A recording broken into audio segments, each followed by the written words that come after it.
Hello friends, आज आपण एक न्यू स्टोरी पाहणार आहोत. व्हिडिओ शेवटपर्यंत नक्की पहा. आई गेल्यानंतर लोक म्हणाले, स्ट्रॉंग राहा. पण कुणालाच दिसलं नाही की त्या घरात एक मुलगी जी दररोज थोडी थोडी संपत होती. आई गेली त्या दिवशी घरात खूप लोक होते. सगळे रडत होते. पण मी एका व्यक्तीकडे बघत होतो. माझी बहीण. ती रडत होती, पण तिचं रडणं वेगळं होतं. जणू ती फक्त आईसाठी नाही, तर तिच्या आयुष्यासाठी सुद्धा रडत होती. त्या रात्री सगळे झोपले, पण ती नाही झोपली. ती शांत बसली होती आईच्या जागेवर आणि पहिल्यांदाच तिने काहीतरी समजून घेतलं. आता तीच आई आहे. मला अजूनही आठवतं, आई असताना आम्ही तिघं एकत्र बसून जेवायचो. आई आम्हाला हाताने खाऊ घालायची आणि आम्ही हसायचो लहान लहान गोष्टींवर. आज ती जागा आहे, पण ती खुर्ची रिकामी आहे. दुसऱ्या दिवशी ती लवकर उठली, डोळे सुजलेले, पण चेहऱ्यावर शांतपणा. ती किचनमध्ये गेली आणि स्वयंपाक करायला लागली, जसं आई करायची. ती मला उठवते आणि म्हणते, उठ, उशीर होतोय. त्या एका आवाजात आईची कमी भरून निघत होती. काही लोक आपलं दुःख थांबवतात कारण कोणीतरी त्यांच्यावर अवलंबून असतं. लोक म्हणायचे, तुझी बहीण खूप स्ट्रॉंग आहे. पण कुणालाच दिसलं नाही की ती स्ट्रॉंग नाही, ती फक्त तुटायला घाबरत आहे. ती दिवसभर स्ट्रॉंग असायची, सगळ्यांसमोर हसायची, सगळ्यांची काळजी घ्यायची. पण रात्री ती तुटायची, शांतपणे, कोणीच पाहू नये म्हणून. एक दिवस मी पाणी प्यायला उठलो आणि तिला पाहिलं. ती किचनमध्ये उभी होती, आईची साडी पकडून, शांतपणे रडत होती. ती मला पाहते आणि लगेच हसते. झोप, काही नाही.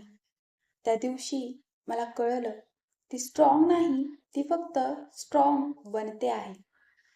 एक दिवस ती अचानक माझ्यावर ओरडली, कारण ती खूप थकली होती. मी शांत झालो. काही वेळाने तीच माझ्याकडे आली. डोळ्यात पाणी होतं आणि म्हणाली, सॉरी, मला राग काढायला कुणी नाही. त्या एका वाक्याने माझं मन तुटलं. ज्यांना आपण स्ट्रॉंग म्हणतो, तेच सगळ्यात जास्त एकटे लढत असतात. तिने तिचं आयुष्य थांबवलं, तिचे ड्रीम्स, तिचं फ्युचर, सगळं. कारण तिला माहीत होतं, घराला तिची गरज आहे. वर्ष गेले, मी मोठा झालो. एक दिवस मी तिच्या हाताकडे बघितलं. ते हात, जे कधी सॉफ्ट होते, आता रफ झाले होते. काम करत करत, जबाबदाऱ्या सांभाळत. मी तिला विचारलं, तू थकली नाहीस का? ती हसली आणि म्हणाली, आई पण कधी थकली असं म्हणाली होती का? त्या उत्तराने मी पूर्णपणे शांत झालो. आई गेली, पण घरातली आई गेली नाही. ती फक्त माझ्या बहिणीच्या रूपात उभी राहिली. आपण नेहमी आईला मिस करतो, पण घरात जी बहीण आईसारखी उभी असते, तिची किंमत कधीच करत नाही. कारण ती कधीच सांगत नाही की ती किती तुटली आहे. जर तुमच्या आयुष्यात अशी बहीण असेल, तर आजच तिच्याकडे जा आणि फक्त एवढंच बोला, तू आहेस म्हणून मी आहे. आई गेली, पण घरातली आई कधीच गेली नाही. ती फक्त माझ्या बहिणीच्या रूपात उभी राहिली. आणि खरं सांगायचं तर, आई नसताना घर चालत नाही. पण बहीण आई बनली तर घर टिकतं. पण बहीण आई बनली तर घर टिकतं. आपण नेहमी आईला मिस करतो, पण घरात जी बहीण आईसारखी उभी असते, तिची किंमत कधीच करत नाही. कारण ती कधीच सांगत नाही की ती किती तुटली आहे. ती फक्त हसत राहते, कारण तिला माहीत असतं, जर ती तुटली तर हे घर तुटेल.